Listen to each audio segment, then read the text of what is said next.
కాశీనగరంని ఒకరోజు శివుడు సూర్యుని పిలిచి, కాశీనగరంలో అధర్మం ఉందేమో చూసిరా, రాజు ఎలా పరిపాలిస్తున్నాడు అని చెప్తాడు.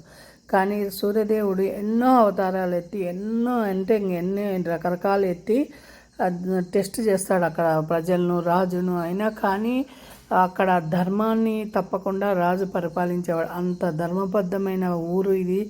ఆ స్వామి అనుగ్రహంతో, ఆ కైలాస శంకరంతో మనకు ఎన్నో అంటే జాతక దోషాలు ఏవైనా సూర్యుడు ఇక్కడ వాసిఘాట్లో స్నానం చేసి మార్గశిర మాసంలో ఈ నామాలు సప్తమి రోజు చదువుకుంటే చాలా మంచిది. 12 అవతారాలు ఎత్తుతాడు, అయినా 12 నామాలు ఉంటాయి. కానీ లోలార్కుడు అంటేనే ఇష్టం. అసిఘాట్లో స్నానం చేసి మార్గశిర మాసం సప్తమి ఆదివారాల్లో దాన ధర్మాలు చేస్తే ఎంతో ఫలితం ఉంటుంది. మన జాతక దోషాలు పోతాయి. రాజకీయంగా పైకి ఎదగాలంటే ఈయనకి మంచిగా పూజ చేసుకుంటే ఎదగగలరు ఎవరైనా. కాశీనగరం నిధి వంటిది అని చెప్తాడు సూర్యుడు. అందుకని ఆయన 12 సూర్యుడు ఇక్కడే ఉంటాడు.